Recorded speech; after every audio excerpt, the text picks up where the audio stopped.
Aliansi Rakyat untuk Keadilan dan Kesejahteraan Indonesia (ARUKI) dan Lembaga Pengawasan dan Pengawalan Penegakan Hukum Indonesia (LP3HI) menggugat pembebasan bersyarat mantan Ketua DPR RI Setia Novanto. Gugatan diajukan di Pengadilan Tata Usaha Negara di Jalan Dr. Sumarno Cakung, Jakarta Timur. Ada dua yang digugat, yakni Menteri Imigrasi dan Pemasyarakatan serta Direktur Jenderal Pemasyarakatan. Sementara tiga pihak turut tergugat, yakni Kepala Lapas Sukamiskin, Direktur dari Direktorat Tindak Pidana Khusus Bareskrim Polri, dan Ketua KPK. Kuasa hukum ARUKI Boyamin Saiman bilang pembebasan bersyarat Setnov tidak memenuhi syarat dan harus dibatalkan karena masih tersangkut perkara tindak pidana pencucian uang, perkara korupsi EKTP di Bareskrim Polri. Bahwa orang diberikan ke pengurangan hukuman, bentuknya remisi, bebas bersyarat atau grasi atau apapun begitu, itu harus bersih. Nah, tidak tersangkut perkara lain. Nah, kita ketahui bahwa Setia Novanto masih terkait dugaan TPPU, perkara korupsi yang terkait EKTP di Tipideksus Bareskrim. Dan itu sudah kita gugat 2 kali. Bareskrim juga menjawab bahwa sedang menangani dan istilahnya masih berlangsung dan belum dihentikan. Artinya kan berarti tersangkut. Maka atas dasar itulah kita gugat untuk minta keputusan pemberian bebas bersyarat Setia Novanto itu dibatalkan oleh hakim. Sidang persiapan berlangsung selama 30 hari sebelum sidang gugatan digelar. Dalam sidang persiapan, hakim meminta pihak tergugat menunjukkan surat keputusan bebas bersyarat Setia Novanto. Sementara dari pihak penggugat diminta melengkapi surat kuasa dari Ketua LP3HI. Setia Novanto bebas bersyarat setelah mendapat potongan hukuman melalui peninjauan kembali atau PK. Sebelumnya, Setnov divonis 15 tahun penjara. Melalui PK hukumannya dikurangi menjadi 12 tahun 6 bulan. Setelah menjalani 2/3 masa hukuman, Setia Novanto secara resmi dinyatakan bebas bersyarat. Menteri Imigrasi dan Pemasyarakatan Agus Andrianto bilang pembebasan bersyarat Setia Novanto telah melalui asesmen. Karena sudah melalui proses asesmen dan yang bersangkutan berdasarkan hasil keputusan PK itu sudah melampaui waktunya. Harusnya tanggal 25 yang lalu. Oke. Masih ada ini nggak Pak? Tugas untuk melapor diri begitu Pak ke? Nggak ada, kalau sudah subsidiarnya sudah dibayar. Sudah dibayar begitu. Oke. Ini apa kartu pengurangan hukuman atau memang bilang? Putusan PK kan kalau nggak salah, putusan peninjauan kembali kepada yang bersangkutan dikurangi masa hukumannya.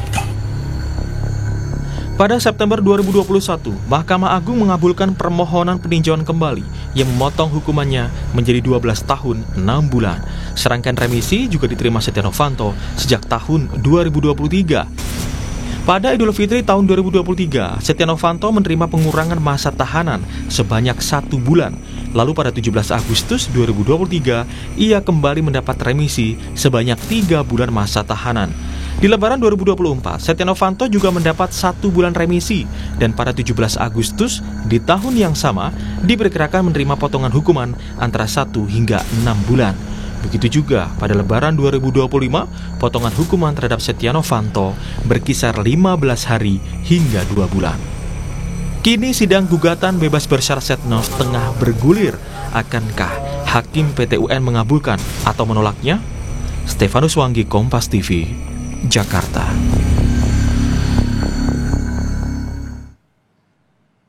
Saudara, mantan Ketua DPR RI Setia Novanto yang juga terpidana kasus mega korupsi KTP elektronik kini sudah bebas bersyarat setelah menjalani hukuman pidana penjara di Lapas Sukamiskin, Bandung, Jawa Barat. Namun bebas bersyarat itu kini digugat di Pengadilan Tata Usaha Negara Jakarta karena Setnov diduga masih terlibat TPPU kasus KTP elektronik yang saat ini ditangani Bareskrim Polri. Mungkinkah gugatan ini dikabulkan atau ditolak? Dan apakah gugatan ini sudah tepat? Pagi ini kita akan bahas dengan sejumlah narasumber. Di antaranya sudah hadir melalui sambungan daring. Sudah ada Wakil Ketua LP3HI, Bapak Kurniawan Adi selaku penggugat, kemudian ada kuasa hukum dari Setia Novanto, Pak Magdir Ismail, kemudian juga ada pakar hukum pidana Universitas Jenderal Sudirman, Prof. Hipnu Nugroho. Selamat pagi Bapak-Bapak, Assalamualaikum, apa kabar? Waalaikumsalam warahmatullahi wabarakatuh, selamat pagi Mbak Rizda. Iya, saya mau ke Pak Kurniawan dulu nih selaku penggugat. Nih, kan kita sudah Kita tahu kemarin mantan Ketua DPR RI Setia Novanto sudah menjalani 2/3 masa hukuman, kemudian juga sudah bebas bersyarat juga. Nah, kemudian apa dasar gugatan yang diajukan LP3HI terhadap keputusan dari bebas bersyarat Setia Novanto sebenarnya, Pak Kurniawan? Ya, terima kasih. Sebenarnya persoalannya itu ada dua. Pertama, itu soal syarat berkelakuan baik. Bahasanya selama pemidanaan. Nah, dari data yang ada, sudah beberapa kali Pak Setia Novanto itu melakukan pelanggaran yang kalau dalam peraturan itu termasuk dalam kategori pelanggaran berat, misalnya jalan-jalan untuk ke toko bangunan segala macam itu. Kemudian di selnya juga tergolong mewah. Nah, itu yang menurut kami kemudian bahkan ada yang menimbulkan sanksi bagi pegawai kalapas, pegawai lapas misalnya ada 2 orang yang dikenai sanksi kan disiplin waktu itu. Kemudian yang paling utama itu adalah kasus TPPU di mana saat ini dilakukan penyidikan oleh Bareskrim dan saya koreksi yang statement Boyamin tadi itu dikatakan ada 2 kali mengajukan gugatan ke PN Jakarta Selatan. Yang benar adalah 4 kali kami sudah mengajukan itu. Dan pihak Bareskrim dari pertama sampai terakhir itu menyatakan bahwa penyidikan atas tindak pidana pencucian korupsi KTP itu sampai sekarang belum dihentikan. Terakhir kami mengajukan gugatan itu bulan Juli 2025 itu kita sudah mengajukan yang keempat kalinya dan Bareskrim itu menyatakan secara tegas bahwa belum pernah menghentikan atau tidak menghentikan dari penyidikan tindak pidana pencucian uang. Statusnya bukan lagi penyelidikan, tapi penyidikan. Sudah masuknya naik ke penyidikan? Masuk ke penyidikan. Per tanggal berapa, Pak Kurniawan? Saya lupa, ternyata putusannya saya tidak ada di dokumen saya. Jadi itu sudah dilakukan penyidikan, sprindik sudah diterbitkan 2 kali malah. Dulu sempat diterbitkan itu sekitar tahun 2024, kemudian awal 2025 itu diterbitkan kembali sprindik untuk tindak pidana pencucian uang. Itu yang utama itu 2 hal itu. Dan kami sudah mengajukan keberatan atas terbitnya pemberian PB pembebasan bersyarat. Itu kan suratnya tanggal 15 Agustus. Nah, kami tanggal 19 Agustus mengajukan keberatan. Sampai keberatan diajukan, itu dari pihak Menteri Imigrasi dan Pemasarakatan tidak menjawab dan juga tidak menyatakan menolak dari surat tersebut. Nah, sehingga kami anggap bahwa itu adalah bentuk penolakan ketika tidak menjawab, maka kemudian kami ajukan gugatan ke PT UL. Oke, jadi ada 2 poin sebenarnya yang tadi saya tangkap dasar dari gugatan Anda sebagai penggugat terkait dengan bebas bersyarat dari Setia Novanto. Yang pertama adalah syarat kelakuan baik selama menjalani masa hukuman, begitu ya. Kemudian juga yang kedua adalah soal bagaimana kasus terkait dengan TPPU dari Setia Novanto ini dalam kasus KTP elektronik ini masih tersangkut begitu ya, masih disidik. Bahkan tadi Anda menyebutkan sudah masuk ke tahap penyidikan ya di Bareskrim Polri ya, Pak Kurniawan. Nah, saya ingin ke Pak Magdir. Pak Magdir, Anda selaku kuasa hukum dari Setia Novanto, mantan Ketua DPR RI, dari sisi hukum, bagaimana Anda merespon dasar gugatan dari LP3HI ini terhadap klien Anda? Iya, terima kasih. Yang pertama kita harus lihat bahwa bebas bersyarat ini kan adalah bagian dari sistem hukum pidana kita yang memang ada aturannya tersendiri. Ya, diatur oleh Undang-Undang Nomor 22 Tahun 2022. Nah, syarat-syarat yang ditentukan oleh undang-undang ini sudah terpenuhi. Ya, pertama bahwa Pak Novanto itu sudah menjalani 2/3 dari masa hukuman. Kemudian yang kedua, beliau dinyatakan di dalam bebas bersyaratnya itu bahwa beliau berkelakuan baik. Artinya sesuai dengan ketentuan pasal 10 dari undang-undang ini tadi. Yang penting lagi adalah bahwa Pak Setia Novanto sudah selain menjalani hukuman 2/3, dia juga sudah melakukan seluruh kewajiban, ya, seperti membayar denda dan begitu juga uang pengganti. Bahkan pada Agustus 2000, sebelum dia dinyatakan bebas bersyarat itu, Pak Novanto itu sudah membayar hampir, kalau saya tidak keliru, sekitar 44 miliaran. Artinya kalau kita mau bicara dari sisi hukum, ya, dari ketentuan-ketentuan yang diatur oleh hukum pidana, tidak ada satu alasan apapun untuk mengatakan bahwa bebas bersyarat ini tidak sah atau tidak menurut hukum. Yang justru saya khawatir adalah bahwa penggunaan gugatan ini, ya, kalau kita coba lihat secara baik, kita kembali kepada undang-undang tentang PT UN, ya, yang jadi persoalan pokok kita adalah apa sih kepentingan konkret, ya, dari pihak penggugat. Kalau mereka mengatakan diri sebagai kelompok perwakilan, mewakili siapa? Apa persamaan kepentingan orang-orang pihak-pihak yang diwakili? Itu nggak ada. Jadi ini berbeda kalau kita bicara tentang class action. Ini nggak bisa mau disebut class action yang dilakukan oleh teman-teman ini di PT UN. Ada aturan bagaimana class action itu dilakukan, misalnya seperti disebut dalam peraturan Mahkamah Agung nomor 1 tahun 2022. Kalau kita lihat aturan itu tidak terpenuhi.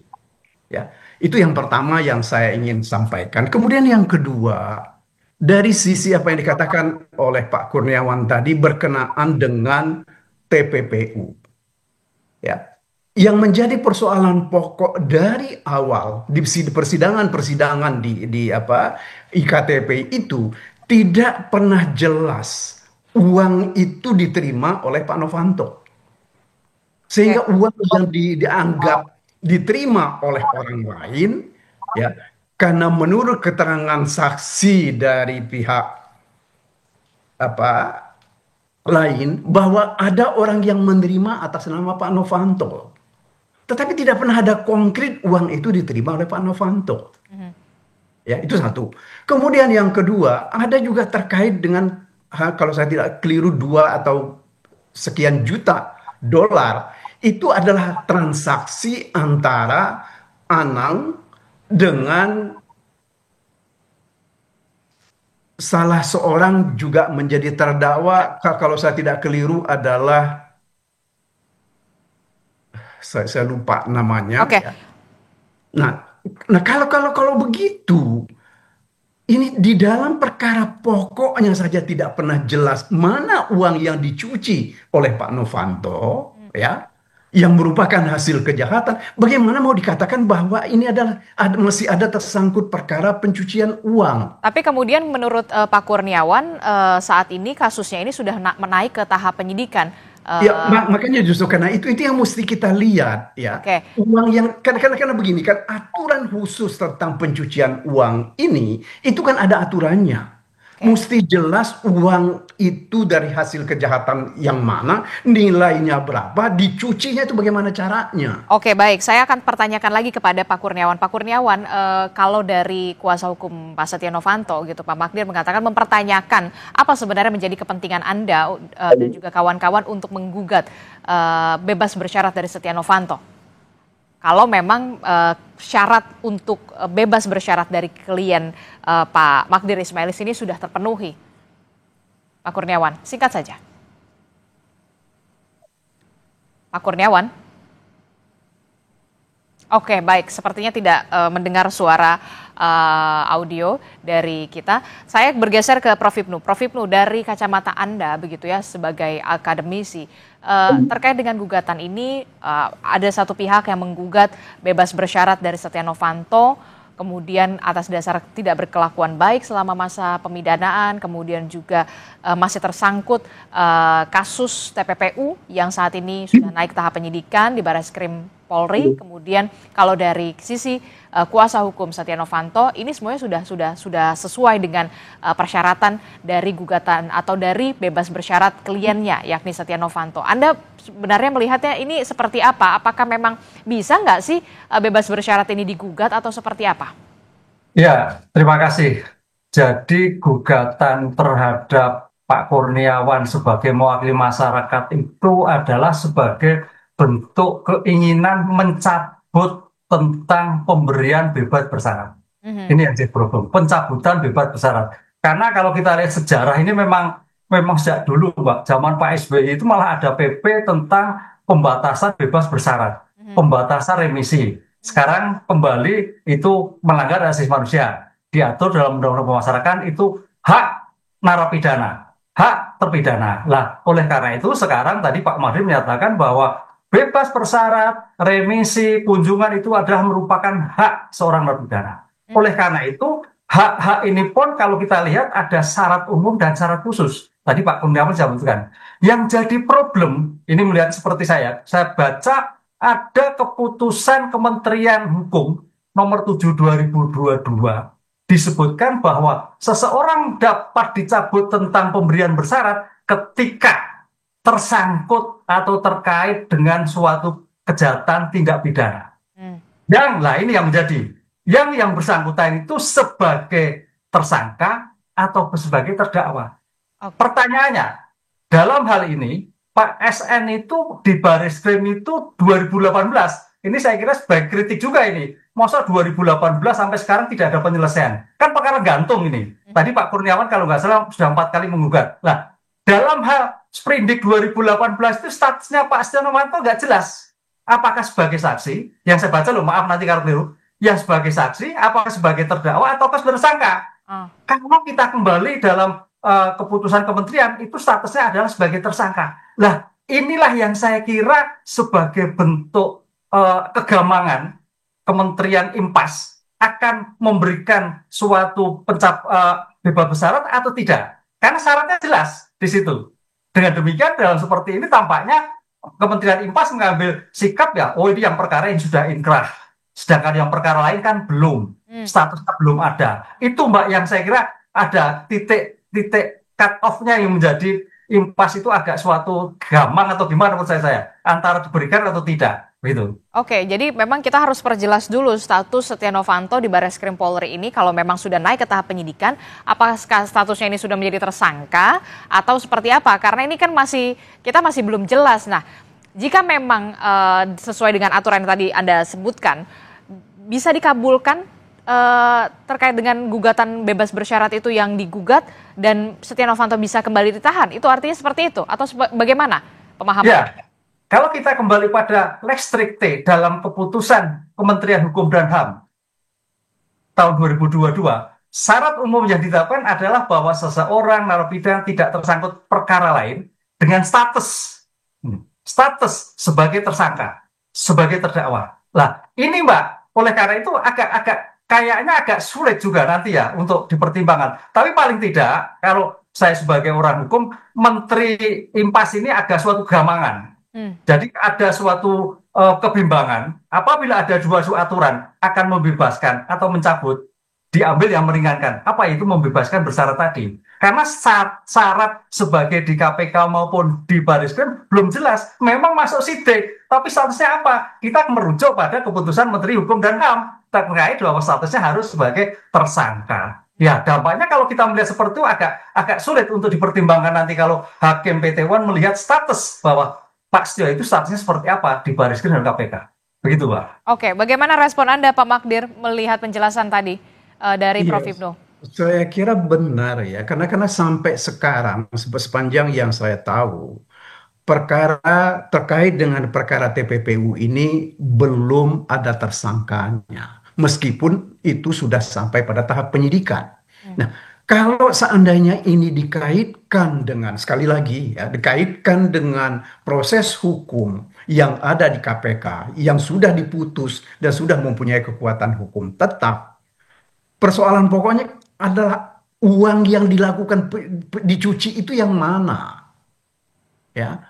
Karena bagaimanapun juga, salah satu di antaranya, argumen kami ketika melakukan PK, ada satu transaksi antara Anang dan Oka, ya, yang nilainya itu saya lupa apakah 2, sekian jutaan, itu adalah transaksi normal. Ada bukti penerimaan dari masing-masing pihak melalui Oke. bank. Ya. Oke, Jadi tapi kemudian Anda kalau sudah mengetahui belum informasi soal klien Anda, kasus klien Anda ini di TPPU yang saat ini berjalan ini sudah naik ke tahap penyidikan, ini statusnya sudah tersangka atau belum? Anda sudah sepanjang mengetahui? yang saya tahu belum ada penetapan tersangka dalam kasus ini. Saya tahu bahwa dulu memang tahun 2018 itu ada proses penyelidikan yang dilakukan oleh pihak Mabes Polri mengenai TPPU ini. Tetapi sekali lagi, kalau kita lihat posisi sekarang, ya, TPPU itu mau ditarik ke uang yang mana? Karena mesti jelas kan kalau TPPU itu ada uangnya hasil kejahatan dicuci, ya, kemudian dia dijadikan kembali uang dan uang itu sah. Yang mana? Itu kan yang nggak pernah jelas gitu loh. Saya kira menurut hemat saya seharusnya pihak kepolisian menghentikan penyidikan perkara ini gitu loh, ya. Menghentikan perkara ini di Baris Menghentikan Krim Polri? penyidikannya karena bagaimanapun juga ini akan jadi satu perkara sia-sia, ya, yang membuang waktu penyidik untuk melakukan penyidikan terhadap TPPU. Sementara dari perkara pokoknya itu semua sudah selesai dan juga tidak pernah jelas uang yang dicuci itu yang mana. Oke. Kan ini hal yang berbeda. Oke. Ya. Oke, saya mau ke Pak Kurniawan. Pak Kurniawan, bagaimana respon Anda mendengar apa yang dikatakan oleh Pak Magdir? Ya, pertama soal ini wakil siapa. Kalau kita bicara soal korupsi, korbannya kan masyarakat. Kita tidak bisa menyamakan antara perwakilan dalam konteks pidana dengan perdata, Pak Magdir. Saya yakin Pak Magdir sebagai senior saya lebih paham lah soal seperti ini. Nah, kemudian yang kedua soal apapun ceritanya, itu uang yang mana, segala macam, putusan pengadilan terkait dengan korupsi itu sudah ada putusan yang inkrah. Dan apapun itu, apakah itu uang yang mana, segala macam, itu sudah ada putusannya. Sehingga kalau misalnya saya malah justru berharap ketika saya mengajukan pra-peradilan TPPU misalnya, itu dari pihak Pak Setia Novanto bisa mengajukan intervensi. Dan dengan senang hati kami dari pemohon pra-peradilan itu akan menerimanya sehingga kemudian akan dapat dijelaskan secara utuh misalnya konstruksi peristiwanya seperti apa. Nah, termasuk juga di dalam PT-UN. Saya berharap nanti Pak Setia Novanto bersedia untuk intervensi karena ini kan perkara PT-UN itu biasanya kalau hanya menggantungkan hakim untuk mengajukan memanggil Setia Novanto untuk intervensi mungkin agak gambling lah katakanlah begitu. Jadi kalau saya berharap malah justru dari Pak Setia Novanto mengajukan diri untuk menjadi pihak yang intervensi karena ini apapun itu berkaitan dengan kepentingannya Pak Setia Novanto. Begitu Mbak. Kalau dari kami kalau soal tadi yang diargumentasikan oleh Pak Magdir silakan saja, dan itu justru saya sangat senang kalau misalnya dari pihak Pak Setia Novanto bisa menjelaskan secara utuh, bahkan mungkin menjadi saksi katakanlah begitu ketika kami akan mengajukan, ya mungkin 1-2 bulan lagi mengajukan pra-peradilan terkait dengan TPPU-nya. Ini yang kelima berarti kalau kami mengajukan lagi. Dan kami berharap Pak Setia Novanto bisa terserah mau melakukan intervensi seperti kami waktu mengajukan pra-peradilan terhadap Pak Denny Indrayana misalnya ada pihak lain sebagai kuasanya Pak Denny Indrayana memajukan permohonan untuk mengajukan intervensi ke sidang pra-peradilan dan kami menerimanya. Soal kemudian nanti dikabulkan hakim atau tidak ya itu urusan lain lagi. Oke, saya ke Prof. Ibnu. Prof. Ibnu, dari kasus ini apa yang bisa kemudian dipelajari begitu ya soal bebas bersyarat, kemudian masih ada tersangkut kasus begitu ya, terjerat kasus juga TPPU, walaupun memang kita belum tahu nih statusnya, ini kan masih ngegantung SP3 atau enggak, tersangka atau enggak, ini kan kita juga belum jelas gitu. Apa yang bisa Anda sampaikan di sini? Apakah juga ada kemungkinan seorang Setia Novanto bisa kembali ditahan setelah ada keputusan bebas bersyarat ini?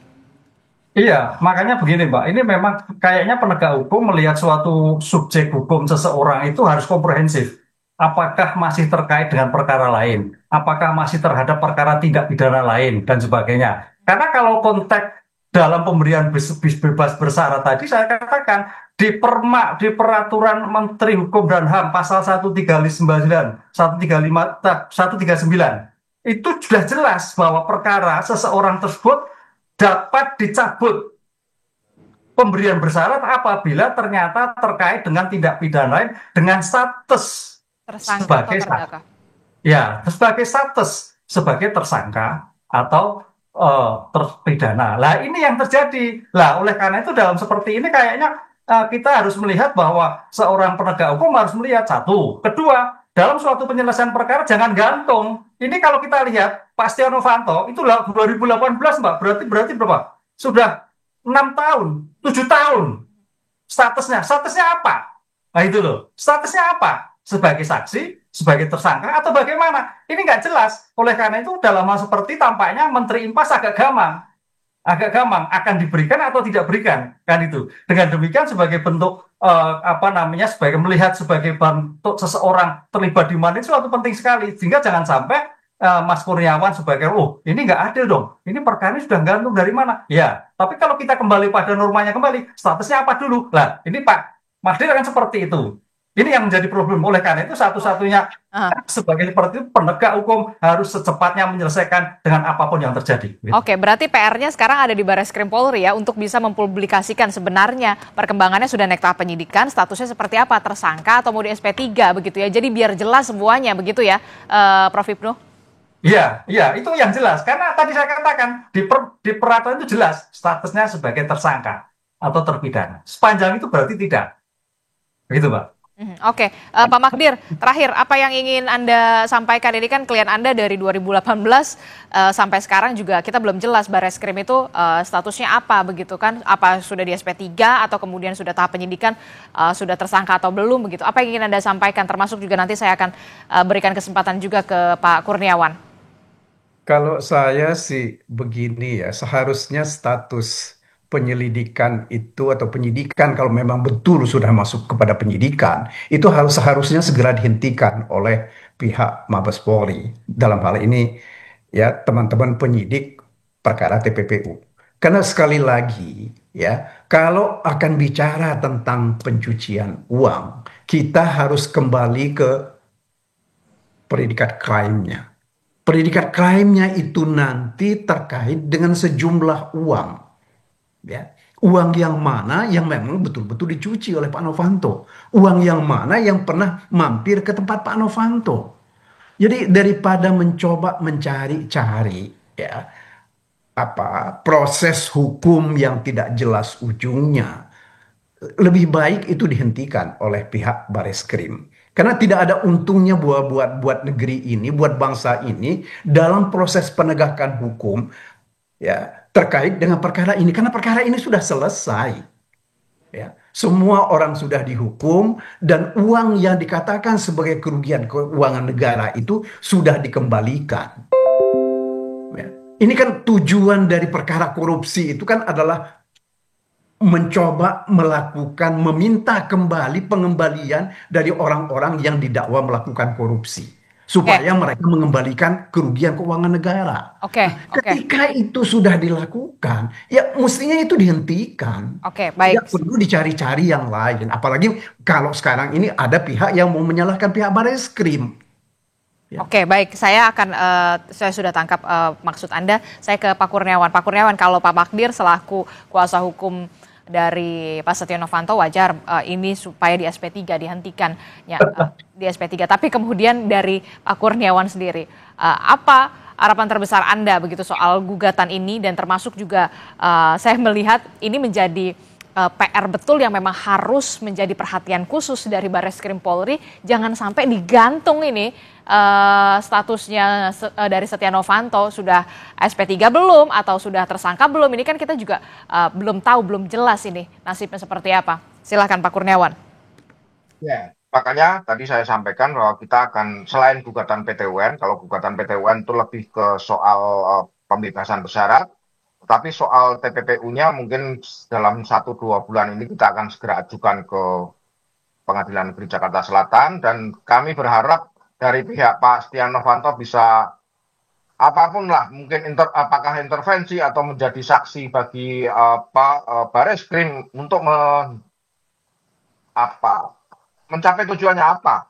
Kalau kami berharap bahwa ini segera dilanjutkan, kemudian ada penuntutan, soal kemudian nanti putusannya seperti apa, kami akan terima terhadap kalau misalkan ini naik ke pokok perkara, katakanlah begitu. Nah, kemudian kalau kaitannya dengan